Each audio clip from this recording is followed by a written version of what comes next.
Well, there's a couple things that seem to be pretty standard. One is there's a lot of emotional games and weeks, and two is if I look one more time and see somebody say that you're playing a team that's won 4 of the last 5, I feel like that's been an ongoing saga. But there's no question it came off an emotional game. I thought we put ourselves in a position to win the game. I thought our players handled things about as well as you could. I think we didn't make the plays down the stretch, and I was disappointed in that, to be very honest with you. Watching the film, we had opportunities, we just didn't get them done. So tomorrow night will be another emotional night. Our first game back on campus with our fans, and make no mistake about it, this will never go away. As time heals, as they say, time heals everything, one way or another, and nor do we really want it to go away. We want to make sure that our students are respected, and we want to keep them in our thoughts and prayers, and the ones that are still alive in the hospital, we want to keep them in our thoughts and prayers. So it's not like we're moving on. We are just moving on to the next game. The thoughts and prayers are remaining the same. In Indiana, it is one of the hotter teams in the league. Trace Jackson, kid that we recruited here a lot, and I've watched him grow as a player, and I think he took small steps for 3 years, and maybe he works for Nassau. He just took a giant step for Indiana, at least, not mankind, but he took a giant step for Indiana. He's really improved his game with his ball handling. He's improved his game with his strength. I think he's improved his game with his passing ability and his willing to pass. I thought at one time he was a black hole. It went in and didn't come out. Now I think he's added different dimensions to his game. It's very hard to double. He's very hard to he can catch the ball anywhere on the floor and get to wherever he wants, and he's got as good a first step as any player at any position. So he's a load. Jalen Hood-Schifino has really come on since our game. He's been not quite as consistent, typical to every freshman, had a big game than an average game. We did a very good job against him the first time, but he has definitely made progress and is a better player now than he was early. And Race Thompson just came back, one of the better power forwards in our league from his injury, and he too has gotten healthier, which has helped get them healthier. It's a group, when you double a guy like Jackson Davis, Kopp has turned into a very reliable three-point shooter. So they have a guy they can kick out to, and he's hit 12 threes in the last 5 games, so he is a very valuable part. I think they've got a couple of role players that play their roles to the nth degree. He's one of them. Questions? Tom, when you face somebody a second time, sometimes it worked the first time, sometimes it didn't, so to speak. I'm wondering what your takeaway was from the approach on Trace, and it seems sort of like, when you're trying to pick your poison, you drank from both cups, so to speak, last time. Very good way to put it. There's truth to that, so I think we're going to have to mix some things up. I don't think there'll be a steady diet of anything.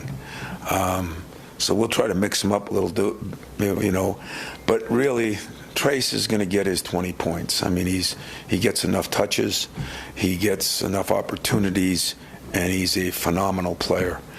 So the game plan won't be just to stop Trace. We got beat last time because I think it was Bates hit 5 out of 6 threes, and I'm not sure he's hit that many since, but he did, and somebody else hit 3, I think. So. Galloway hit 3.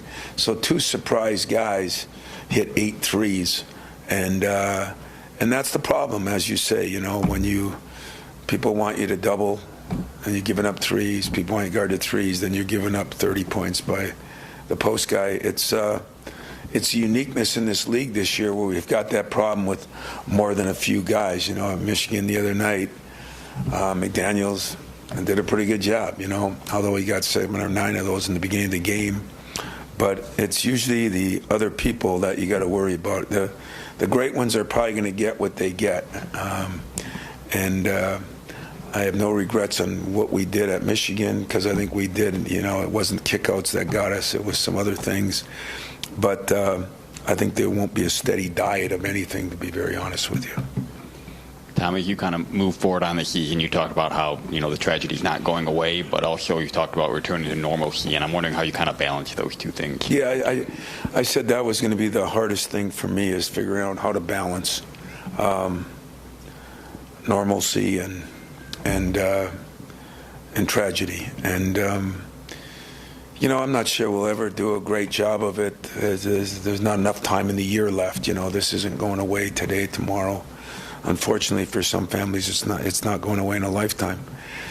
And I hope we do enough here that it doesn't go away in a lifetime either.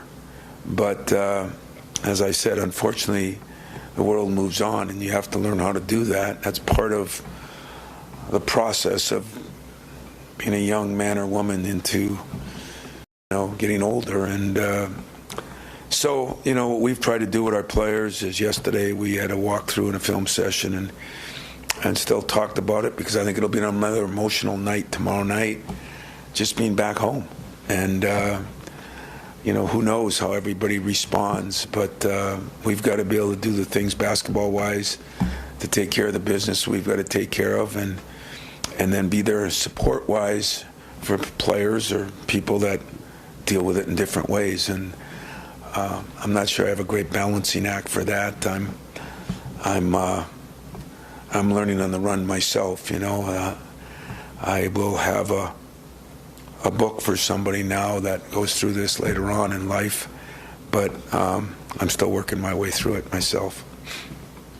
Tom, the rebounding issue, obviously, that we saw the other night, the matchup certainly hurt with the two bigs, especially when you had Joey and Malik in there.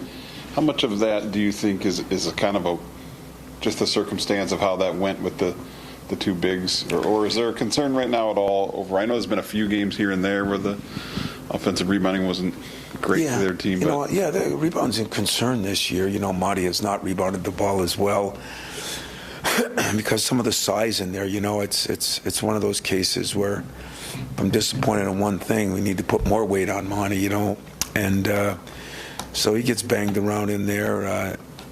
But I think the more and more we can get Malik at the 3 and have maybe a bigger forward to go along with Joey, and I think you're going to see Jackson playing a little more, maybe, and Carson, and maybe even playing Carson and Jackson together, or Carson. And so, you know, now this team isn't as big. That was probably the biggest lineup in college basketball in that situation with the two bigs, maybe Arizona, I think. So, you know, we blame it on us. We weren't maybe ready for it.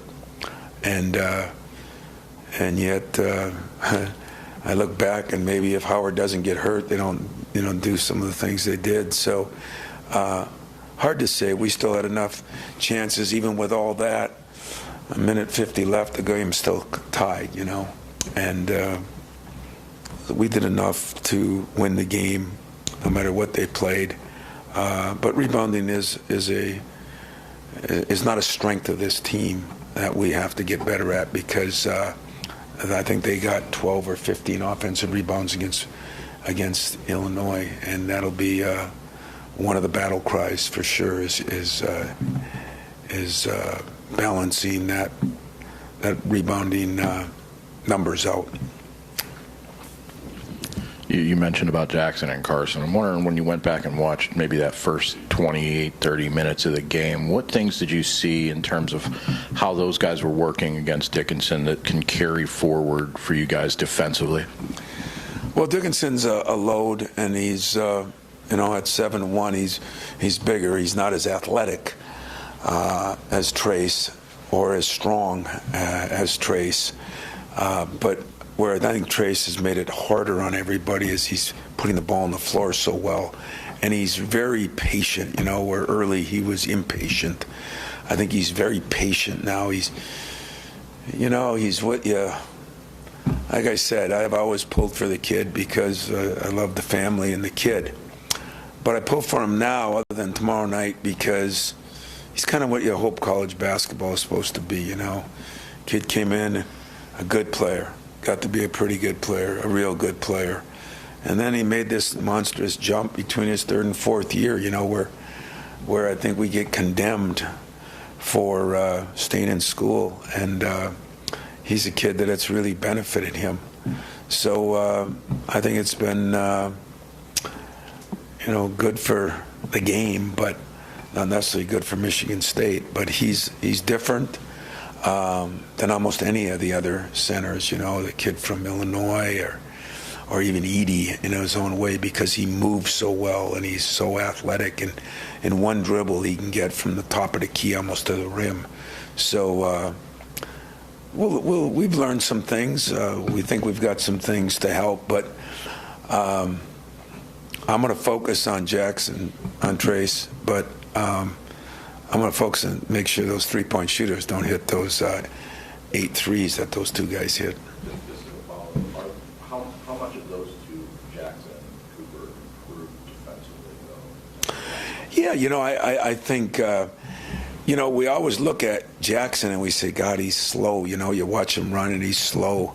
But, he gets a lot done, and probably more and more, whether he gets up on ball screens enough yet, that's taking some time. It took Marty time. That is still in the works. Jackson is a better offensive player than any of them, and Carson's a better defensive player because he's got 6'11" body, he's got long arms, and he's got length, and he's got athleticism. So I think they both improved a lot. If I looked at a lot of things, and it just continuously makes me wonder what it could be like if we would have had all those guys together instead of piecemealing here and there. But maybe this is the time of year to get it all right. Tom, I'm wondering, based on what you saw Saturday, and then you mentioned you had a discussion with your team about what Tuesday night might be like for an emotional night. How do you think those guys are handling their emotions based on your assessment so far? First of all, I thought they did a phenomenal job. Did we run out of gas at the end? Was that part of it? Was it emotional? I don't know. Were they drained? I don't know. As I talk to different psychologists and people that I have for the last week, I think I told you this, that everybody says, everybody handles it differently. That's one. But the other thing is that, you probably know your players better than some professionals can help them. And so I've done yesterday was a lot of time with a lot of different players. But athletes are macho people.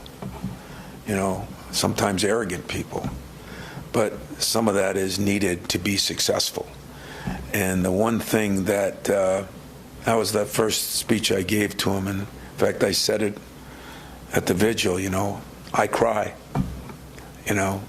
I show my emotions, good or bad.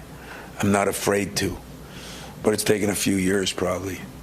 Most athletes do not show their emotion like that, especially in a sad way, because it's like male testosterone, like we're supposed to be, so tough and handle every problem. And, the toughest guy in the world can't handle these problems. It has nothing to do with strength. It has nothing to do with toughness. So I just try to tell them it's okay to vent. It's okay to, be upset. It's okay to communicate about it. Don't be afraid to tell me how you feel. But that's all a lot to do in a couple of days, and adjust to that when they've been kind of the other way for most of their lives. So we're working on it. It's been good. I mean, our guys have been great. Our people around here have been great. Everybody's done their job the best they can do it. Some of it is time heals. And that, too, is different for every individual. And I have to be there to support that and yet push. that's the balancing act that we talked about earlier that you asked me, Kyle, how do you do both? If I had that answer, I'd write a good book, but I'm working on it.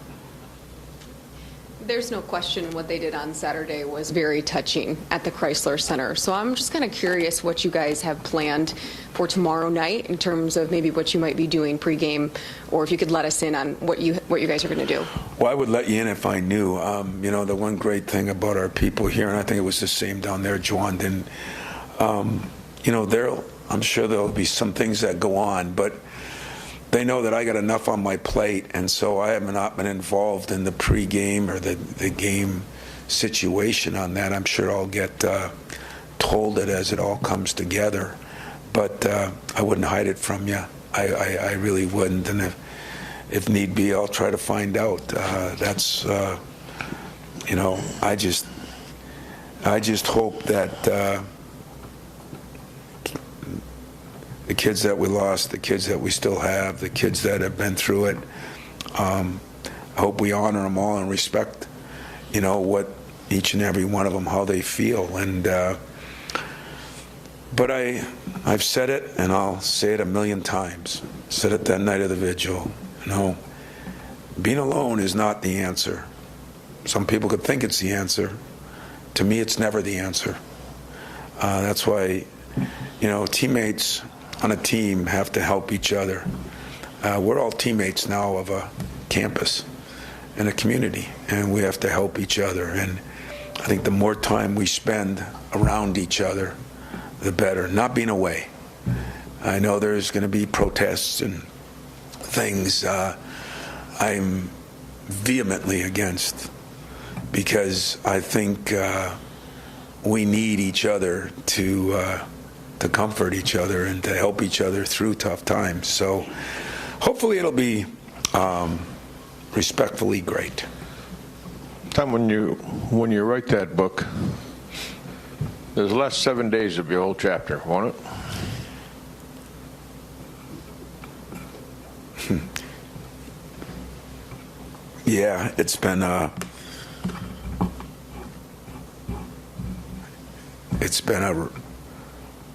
roller coaster, to say the least, because in that time you got the Michigan State. You want to call Newt Rockne himself and come up with the greatest speech known to mankind, and you got the dad in you that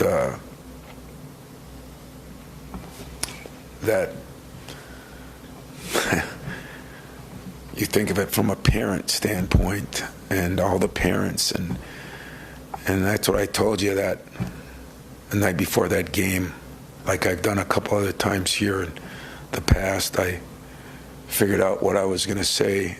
I tried to, whether we win or whether we lose, because a win would have been great for Michigan State. Make no difference. The parents in that hospital trying to fight for those kids' lives, and for the ones that were lost at the funerals that day.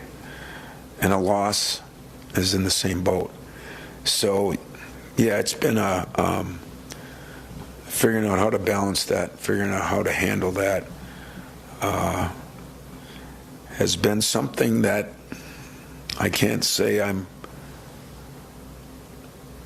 going to be better for in the future, because I hope it never happens again in the future. But I was very unprepared for it at the present, and I think with the help of a lot of people, we did the best we could do. And I want to reiterate something that I said that night. The situation wasn't the reason we lost the game. We lost the game because we didn't do the things we needed to do. And I don't want sympathy for anything, because sympathy should go to the people. I don't want to be taken off the hook for anything, because we played well enough to win that game and didn't do it. But yeah, the last 7 days will be a hell of a chapter in anybody's book. My book would be small compared to the parents that lost their kids and the ones that are fighting for them. It would be very small, but it will forever. I told my son the day of the game, we were warming up at 1 o'clock. We were just kind of going through our shoot around that day. And I said, this will be a day you'll never forget. Dramatic, truthful, pick and choose. My opinion, it'll be a day I'll never forget. And there's been a few in my lifetime that, as they say, for me, know where I was when John F. Kennedy died. Know where I was on 9/11. Know where I was when I got the news of what happened here. Know where I was the night of that game. There'll be probably a dozen in your life that you'll never forget. I just made sure he knew he should remember this day and try to do everything he could do in his power to make sure one of those days never happens again. Yeah. Another topic I'm not sure how much you're dialed in with right now, but it's still a reality, is the Minnesota game that got lost. I know there's a lot of things up in the air in terms of when, if, all that game. Do you have any clarity yet at this point on I don't. when or if? As of right now, I don't. The best clarity I have is that they are trying their hardest to work it out, and the schools have been great. Ben Johnson's been unbelievable. I think Rutgers is involved. But the best I've heard so far is that last week we'll play Tuesday, which I think is a 9 o'clock game, come to think of it. Thursday, Saturday. And that's when we got to play. That's when we'll play. So that's not etched in stone, no, and it's not even it's the best I've been given. You mentioned something the other night about that sort of smaller lineup that you went to and hoping they could make Michigan pay on the other end and being unable to do so. And I'm wondering, obviously that's a group with Jaden's injuries and Malik's that you haven't been able to fully explore throughout the season. I'm wondering how much hope you still have for that group as a group that can offensively create problems for other people down the stretch. Well, I still think that's very possible, but in that game, Marty got in foul trouble too. We didn't do it, if I said it that way, we didn't do it to try to exploit it on the other end because we were scoring enough. We did it out of necessity, to be very blunt and honest with you. And at least we wanted the most experienced players on the floor. And, things got to still happen. Kobe's got to hit a shot that he fumbled and hit it. And the ball's got to bounce the right place to get the rebound. There's a lot of things that got to happen. But I do think that with most teams, that lineup could be still utilized, as you said, up until the last week and a half. Malik wasn't practicing all the time, so we have not spent a lot of time on it. Those are all things that we're still trying to find our team, with 2 weeks left, and that's okay. I think that some teams last year found their team with one game left, and it worked out for them. So I still got a lot of faith in this team. I think I have a lot of faith in my staff.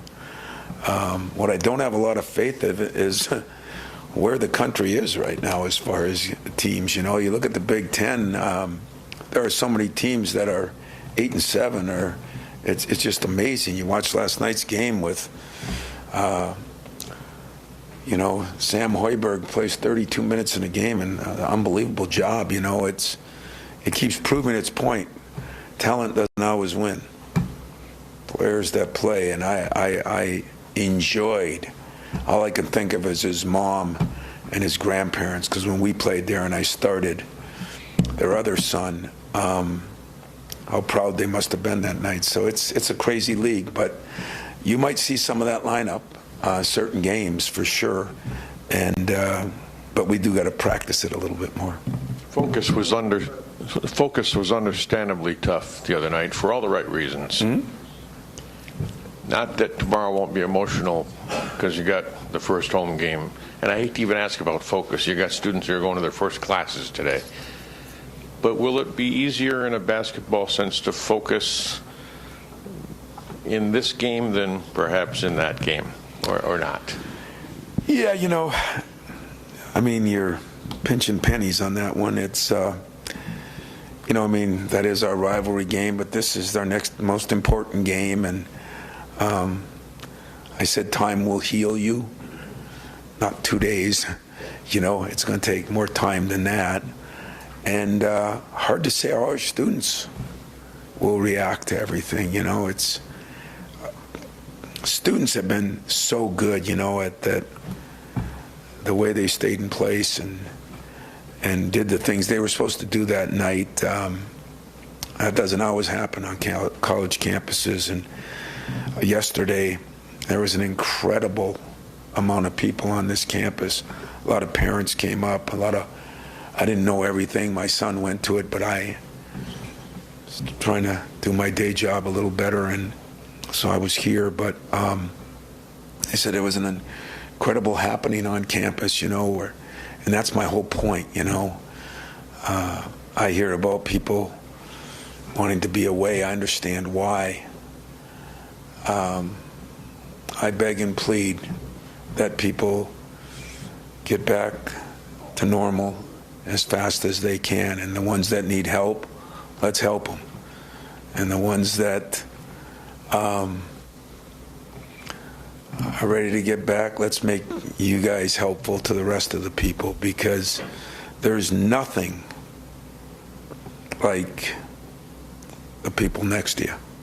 Nothing. I've believed that my whole life. It's united we stand, as they say. And I think tomorrow night, I don't know how my own players will handle it, but I'm sad that I have to be a part of that for the reasons of what happened. I'm honored to be a part of that, to help bring some normalcy to these kids that have been through so much in the last 3 or 4 years, and so much in the last week. So that's going to be the way I'm going to approach the game, and I guess I'll see you all there. Thanks.